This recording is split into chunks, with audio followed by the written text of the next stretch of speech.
बच्चों, आज हम पढ़ने जा रहे हैं कक्षा 7 की पाठ्य पुस्तक का पाठ 4, जिसका शीर्षक है कठपुतली।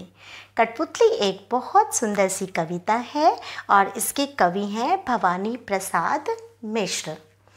कठपुतली, क्या तात्पर्य है हमारा इससे? कठ अर्थात काठ और पुतली यानी कि गुड़िया यानी काठ से बनी गुड़िया। अर्थात कठपुतली से हमारा तात्पर्य होता है कि एक छोटी सी लकड़ी की या फिर कपड़े की बनी हुई गुड़िया। जब हम कठपुतली को देखते हैं तो उसे देखकर हमें कठिन मुसीबतों से लड़ने की प्रेरणा मिलती है। आपने बहुत बार कठपुतली के नाच के कार्यक्रम देखे होंगे, जिसमें एक काठ की या कपड़े की गुड़िया को डोरी से बांधकर नचाया जाता है। एक व्यक्ति होता है जो उसे अपने इशारों पर नचाता है और उसे उसी के अनुसार नाचना पड़ता है। उसके हाथ पैर बंधे होते हैं, लेकिन फिर भी वो डटकर अपनी मुसीबत का सामना करती है और बहुत अच्छा प्रदर्शन करती है। तो यहाँ भी एक कठपुतली की सोच के विषय में आपको बताया गया है। चलिए पढ़ते हैं इस प्यारी सी कविता को। कठपुतली गुस्से से उबली, बोली यह धागे क्यों है मेरे पीछे आगे, इन्हें तोड़ दो, मुझे मेरे पाँवों पे छोड़ दो। कठपुतली कविता की इन पंक्तियों में जो कवि भानु प्रसाद मिश्र हैं, उन्होंने कठपुतली के मन के भावों को दर्शाया है। अर्थात वो अपने मन में क्या सोच रही है, उस सोच को दर्शाया है। कठपुतली दूसरों के हाथों में बंधकर नाचने से परेशान हो गई है। वो दूसरों की गुलामी करते करते अब थक चुकी है। अब वो सारे धागे तोड़कर स्वतंत्र हो जाना चाहती है।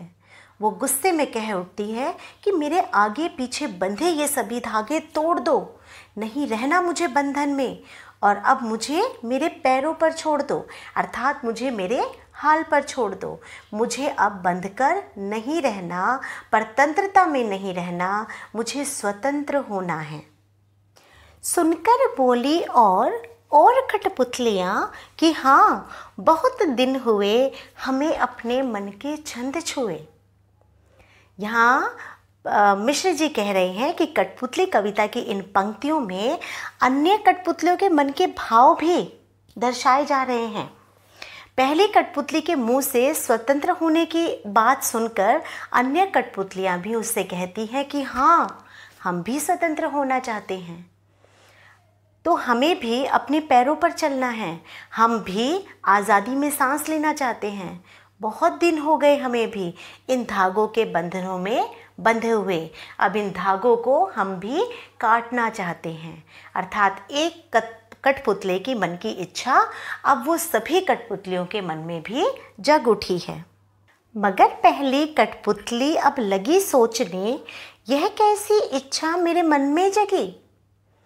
अर्थात इस कविता में ये जो अंतिम पंक्तियां हैं, इसमें कवि कह रहे हैं कि पहली कठपुतली के मन में अब असमंजस की भावना आ जाती है।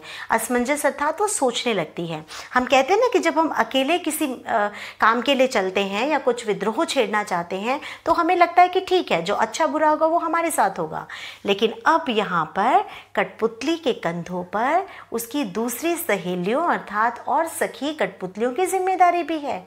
तब जब वो इंसान जो आगे चलता है वो सोचता अवश्य है।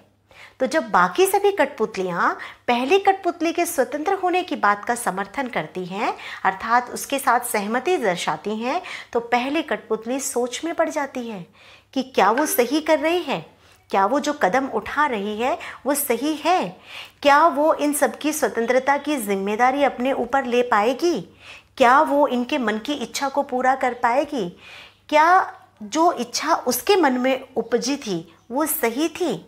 और ये अंतिम पंक्तियाँ जो हैं वो उसके इन्हीं मनोभाव को दर्शाती है। अर्थात यहाँ पर उस कठपुतली के मनोभाव हमें ये भी दर्शाते हैं कि वो अपने लिए तो अच्छा बुरा सब झेल सकती थी, लेकिन जब दूसरों की जिम्मेदारी उस पर आती है तो वो उनके विषय में बुरा नहीं सोचना चाहती। फिर वो सोच के अपना कदम बढ़ाना चाहती है कि इन सभी के साथ अच्छा होना चाहिए। कठपुतली कविता के माध्यम से कवि हमें संदेश देना चाहता है कि आज़ादी का हम सभी के जीवन में बहुत महत्वपूर्ण स्थान है। पराधीनता व्यक्ति को व्यथित कर देती है, अर्थात उसे बहुत दुखी करती है, परेशान कर देती है।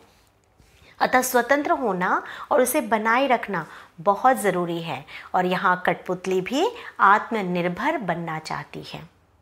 तो आप सभी बच्चे भी अपने जीवन में हमेशा आत्मनिर्भर बनेंगे, दूसरे पर निर्भरता नहीं करेंगे, अर्थात दूसरों की गुलामी का जीवन कभी भी जीने का नहीं सोचेंगे। इसी के साथ आज हमारा ये पाठ यहीं पर समाप्त होता है।